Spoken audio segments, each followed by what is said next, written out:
My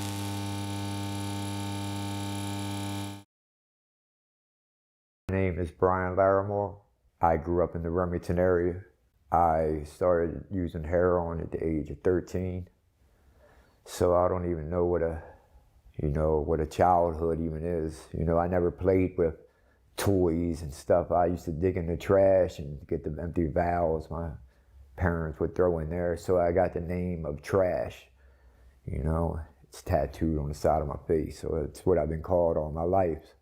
So I always thought that I was, would never amount to anything. I always thought that in my mind. And up to today, I'm 50, man, and I've been incarcerated half my life, more than half my life. So, as you see, I stand outside and I feel that I am a product of my environment, And some people say, no, you're not. Why do you put white trash on your face? Blah, blah, blah, because that's how I feel. I believe that, the rich are getting rich and the poor are getting poor. There's no help for us, as being drug addicts here in Baltimore City. So, that's what's been embedded in me for years, and that's how I carry it today. I never had a job. So, I've worked here, there, and done things, but I've never had anything where they would take, what word I'm looking for, I would get back taxes at the end of the year or anything. So, I just live day to day, man. So this year I've had 6 months and some odd days clean from the heroin and the crack. I've been on methadone, so that's helping me. So that's, about where that's going. And I don't know how long the meth just keeps, I get the urge for the crack and the heroin every day, and I just think of it now as I have a sponsor that it'll pass, it'll pass. But if I keep hanging, they say if you hang in a barbershop long enough, you're gonna get a haircut. And I hang out here on these corners, man, and I just pray to God that I can stay clean. But I've been doing the same thing over and over and over for 50 years, man, thinking it's going to change. It's going to change, and it hasn't. So do I think that I will die doing the same thing? Yes. Some people may say it doesn't have to be like that. You can change, blah, blah, blah, but that's the way I feel. So that's where I'm at. My parents are the ones that I believe that I got high with. The first one I ever did heroin with was my mother. So, it's, that's all I know.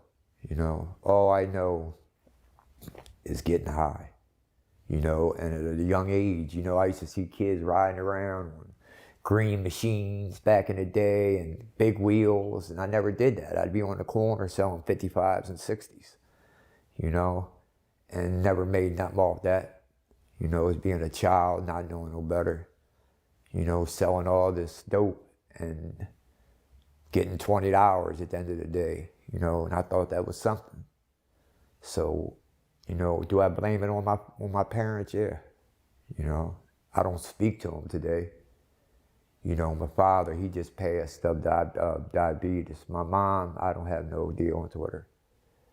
I used to hang in a house right next door to me, and they used to tell me, curiosity's gonna kill the cat. I was 12. And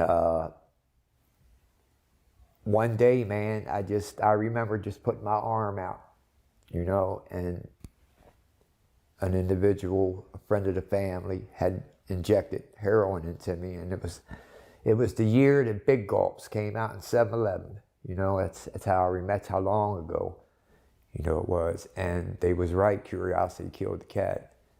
I'm 13 and I'm running in dope holes, and it didn't even bother me, and all the way up until today, 2000. I'm doing the same thing I was doing in the 80s. I went to prison the first time in 82. You know, I was young, man. You know, I was raised as an adult. You know, I was in Baltimore City Detention Center with the adults. You know, I think God was looking over me, man, because I've never had. Back in the day, people were being raped. You know, and I just think God looked over me at that time, man. That I survived, and I've survived today. I belong to an organization today. When I'm inside of an institution, you know, it's sad. I live better in prison than I do on the street because I'm somebody within the penal system, right? But when I come out here, it's just Brian. You know, it's just me. But as soon as I go into the prison system, I'm somebody due to the organization that I belong to. You know, I have everything brought to me. TVs, everything, you know, food. So, you know, it's, you know, and I've been doing that for the last maybe 9 years when I become a part of this organization. So, you know, I was asked to speak to children about drug addiction and being young, and them standing down the corner smoking weed and thought they was tough and all of this. And I did it once, and I'm like dude, I'm like a petty theft. That's what I do. Police know that I'm stealing nothing but candy.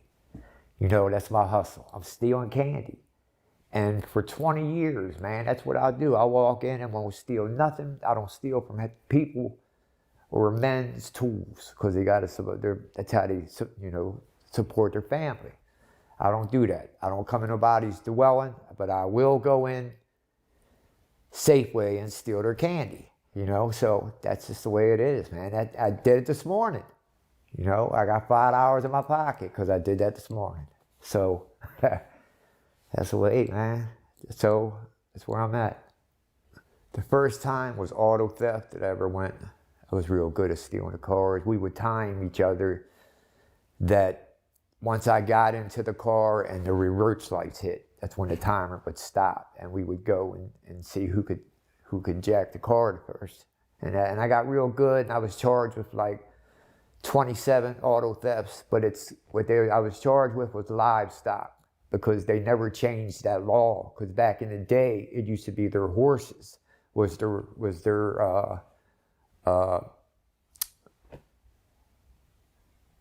transportation. So that's the law that they never changed. So if you say grand theft auto of a car, it's grand theft of livestock. Yeah. So yeah, and the second time I got violent, and I received 10 years within the prison for a stabbing, which I was found guilty on. I can actually speak out about, but I was found guilty in Washington County of attempted murder within the prison system. And it's just been violent out here too. You know, we live in a very violent world today, man. And it's just like, I can walk where, you know, and it's weird, I can walk where other people won't walk and be okay. You know, like if it's the look or whatever, like I can walk in any dope hole and not be questioned. You know, it's like I just got the look of being a dope fiend, you know, being an addict. And do I think it's sad? No. I mean, that's all I know. You know, I'm in a recovery house now, man. You know, Recovery of America, it's a good program. You know, they've helped me get my SSI, housing. So it's a very good program, man. And you know, if they can make something out of me, dude, they can do it to anybody. So, you know, yeah. I like them all. I like the heroin. I used to like throwing up. That used to tickle me when I would get sick. From shooting dope, I would get sick. And I loved it because every time you threw up, you got higher. You know, on real dope, not the stuff today. But crack cocaine, I love, you know, and I've taken every pill there is. You know, I get, You know, legally I get 120 Klonopins a month, which sell for $10, you know. Medication that I'm supposed to be taking for anxiety and depression, you know. And it turns to not having no money and that being your only income, you know, it's, you know, it just gets harder. But I'm grateful that I never was a violent individual where a woman gets out of her car and her purse is taken, or, you know, watching people get beat up. You know, I just watched it yesterday on this corner. You know, 2 girls jumped a girl, and, you know, they, for what? You know what I'm saying? Because her hair looked better than the other one's hair, so you jump her and drag her up and down the street. You know, so it's, you know, it's violence everywhere, man. But God looks over me, man. I am very grateful for God looking over me since I've been a child. Because if it wasn't for him, man, I ask when I go in these stores, God, just let me be able to get in and get out.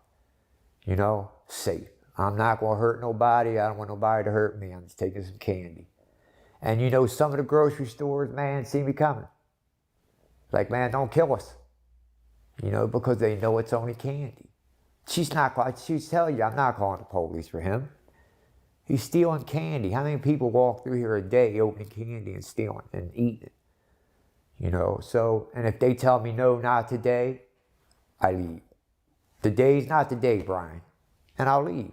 And they respect that. Well, if the manager's not here, the brand, all right, Brian, hurry up.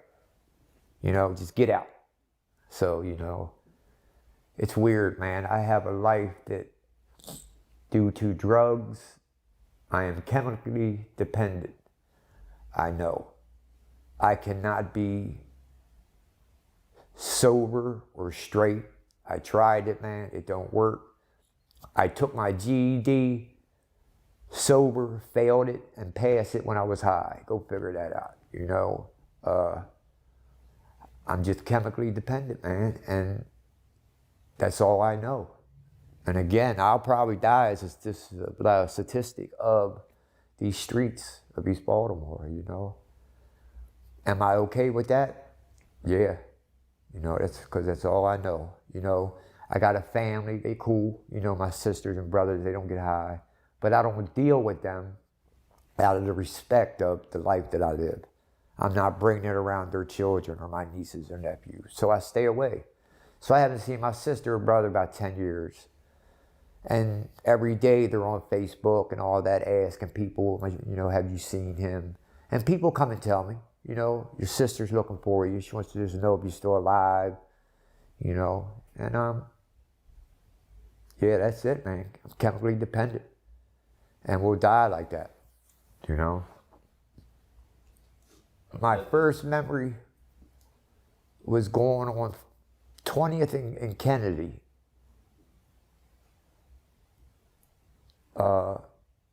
And copping a $60 bag of dope. That's my first memory of my life, was that I can remember clearly. I still remember going over there in that area by myself, copping $60 bags of dope, you know, because nobody else would do it. And they would send a kid in there, which I was a kid at the time, and they would send me in there and I'd go and get it. You know, my first memories, man, I have no good memories of my life. It's sad, but you know, it's true. It's just the way it is. My favorite memory, it may sound like I dictate myself, but I went to Delaware one time to get clean, right? A friend took me, seen something in me, and took me to Delaware. And it was the first time I ever had a birthday party. And this was just like 10 years ago, right?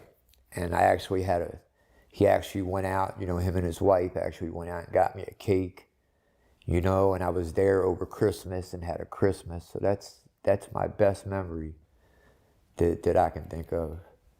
Society is, again, you know, you come into the inner city, man, society, first of all, you know, I'm not prejudiced, but we can't get jobs. Mexicans got them, you know, in the city. You know, society, man, I am a product of that society, man. But, you know, society, all they do is keep throwing me behind bars and telling me that they're making a better person out of me, which they're only making a worse animal.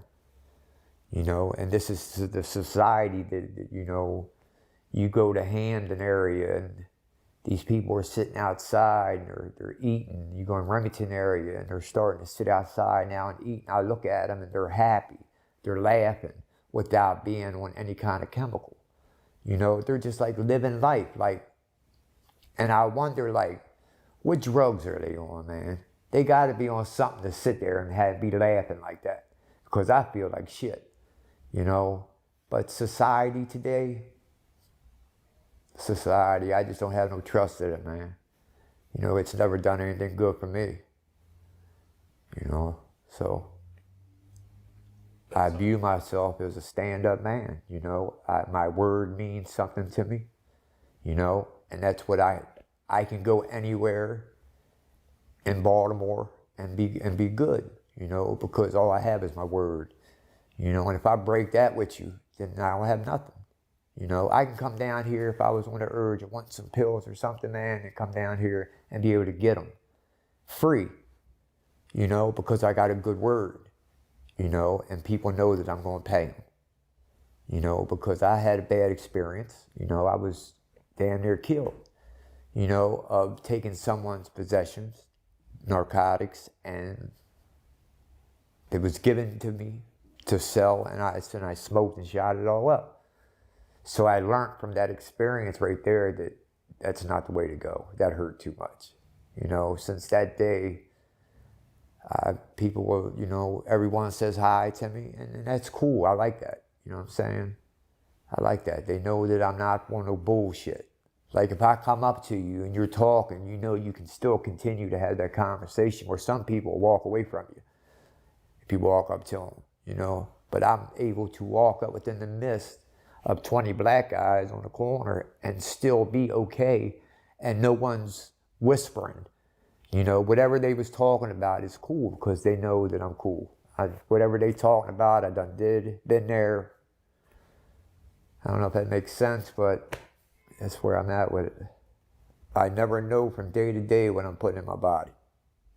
I just been lucky with the carfentanil, because I'm on methadone. I believe that's the only thing that is not allowing the carfentanil to kill me, because of I'm on 160 milligrams of methadone, and that's a high dose.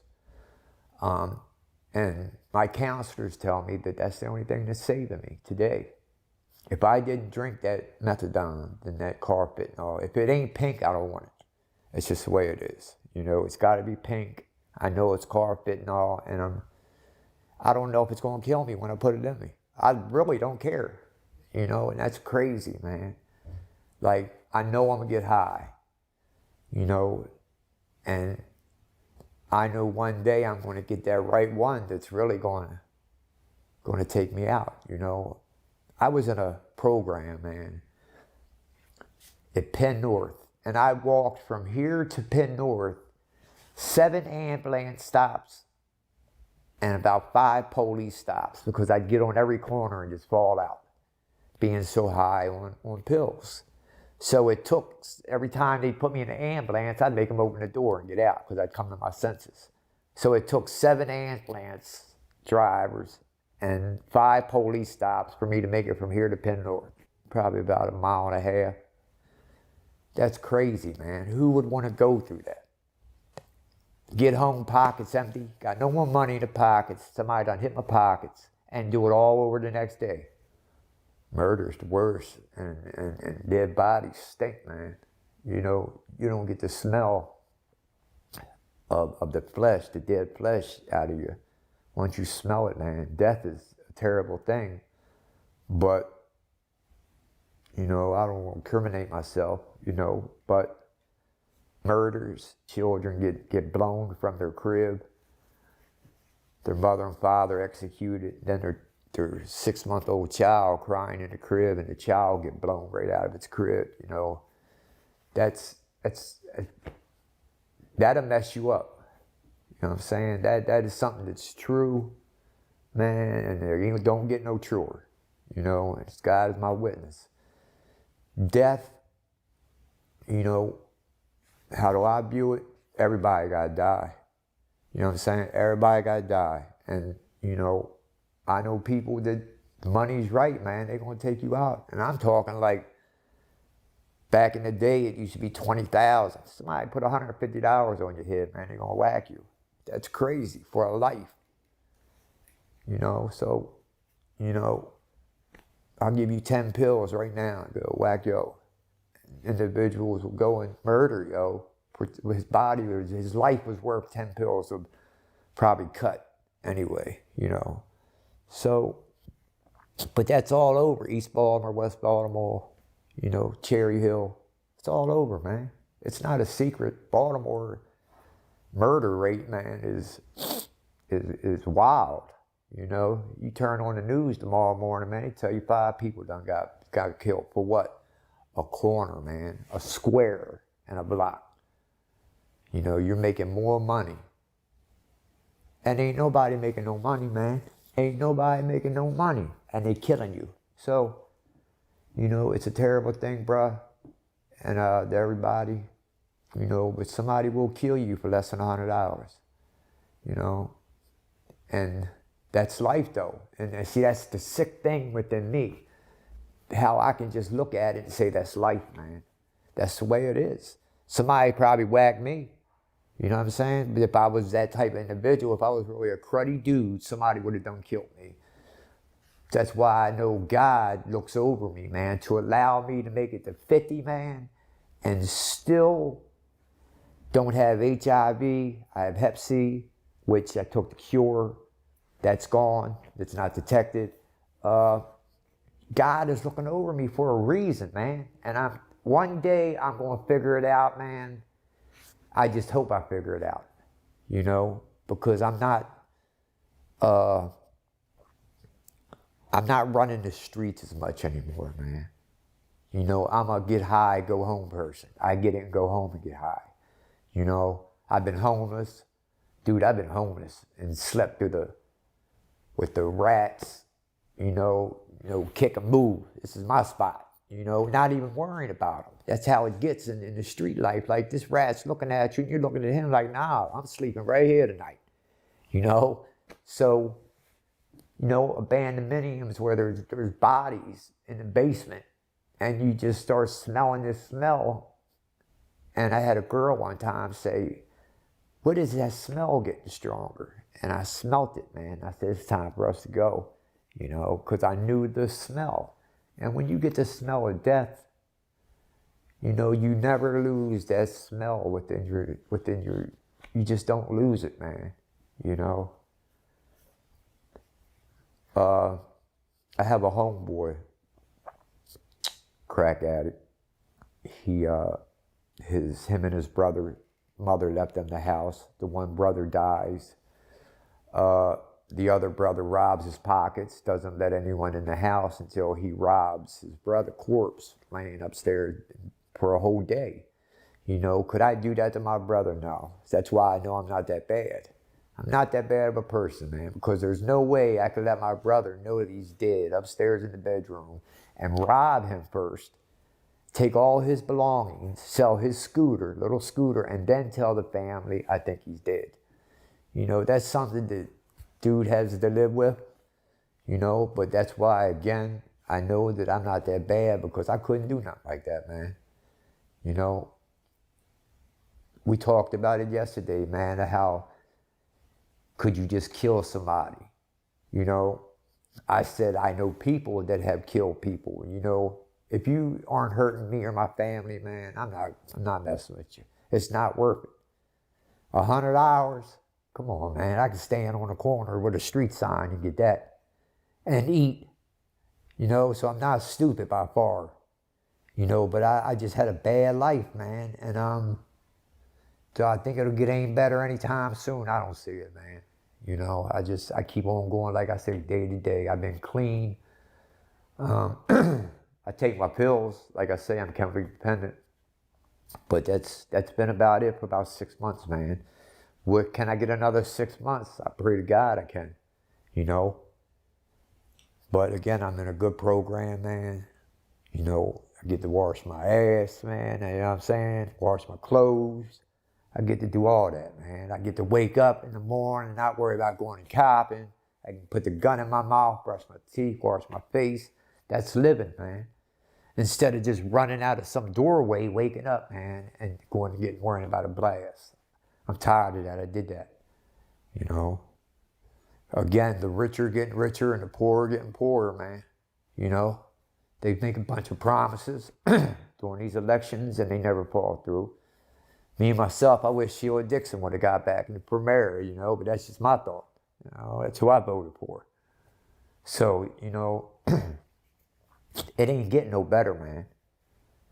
None. Police are letting you sell dope right on the corner and just ride by. They don't even stop and say nothing, man. I've had it happen. You know, they look at me and I look at them and I got the pill in my hand and they just drive on off. And I'm thinking to myself like, thanks, God. They don't want to waste the time, man, or think they're going to get shot.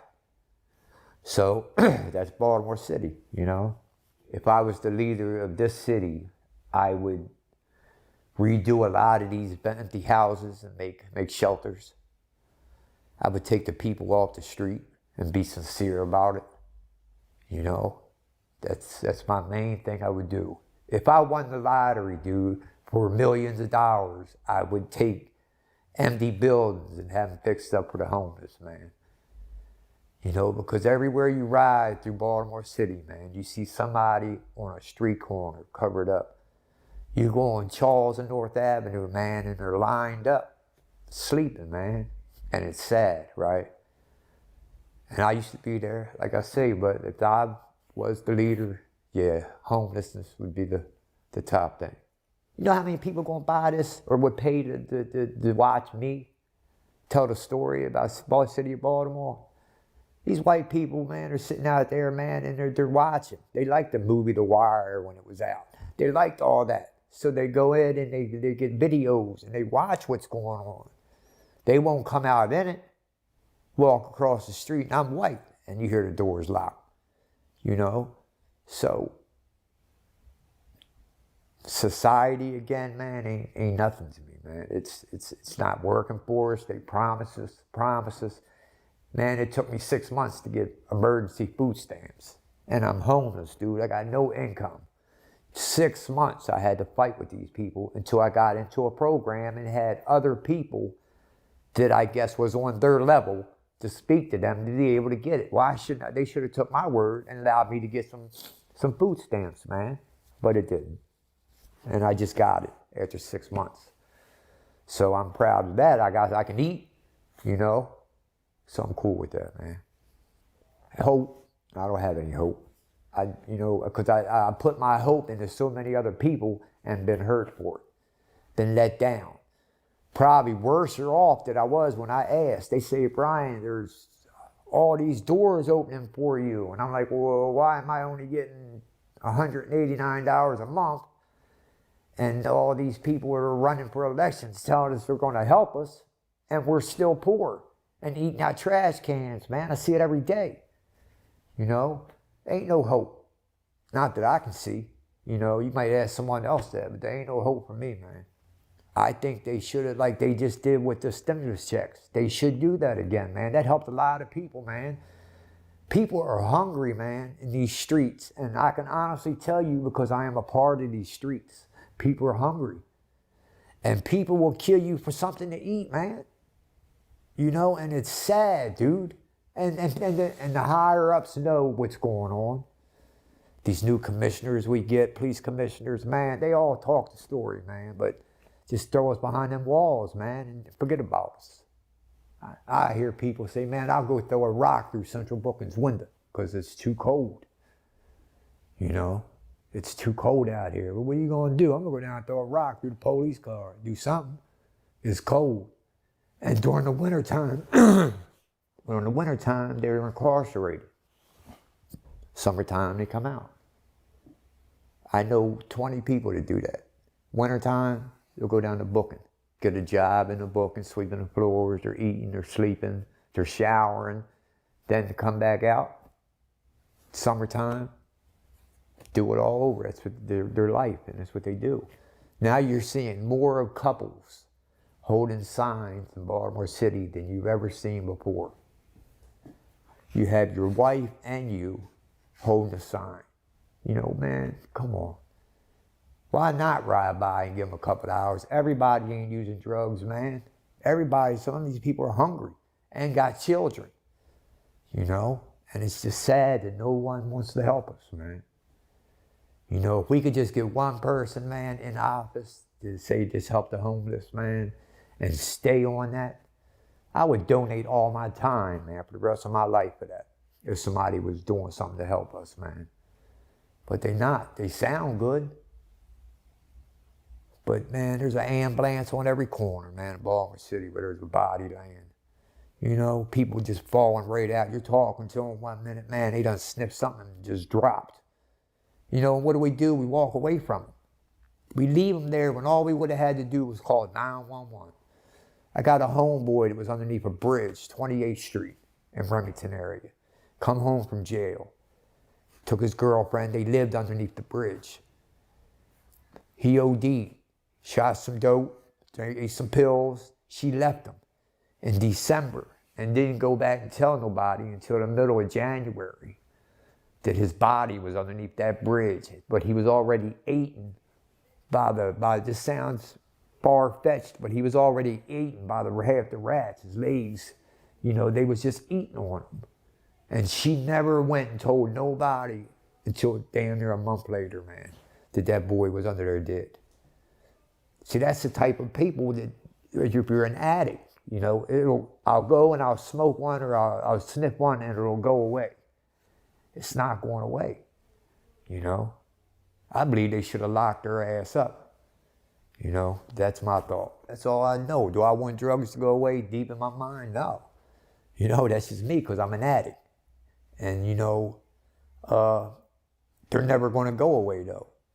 You know, they're never going to go away. You know, and I've known so many people that have gotten clean now and are counselors. And then, you know, they slip and fall and bump their head, 20 years clean, and asking me, Brian, where's it going? What? You want some? You? Come on, I'll buy you one. That's all I want to hear. I ain't trying to tell you, boy, you got 20 years clean, like you gonna buy me one? Let me go get it. You know, so, you know, society again, man, is no good, man, here. And I just wish it would be better off for the homeless, man. If they would give us all a check, right, of $700 some on the DD, on the social service, social disability, I would get a room. And I would suggest everyone, if they gave them money, to just get their own little room, their own little space to get off the street, dude. That would be a big help. Or just to open a house like this up and say, look, man, we got room, y'all need to pay for the food. Okay, we'll go ahead and get the little insurance money, you know, that we're copping. But build more houses for it, man. You walk up here on 25th Street, man, there's 5, 6 recovery houses. People are doing it, you know, and we're going in. Why? Because we're addicts, and then we're being held accountable for slipping and sniffing some dope, and then they throw us out. But then 30 days later, it'll take us back to get that insurance money. But the insurance never stops that time that you're out there, you know? So, go figure, man.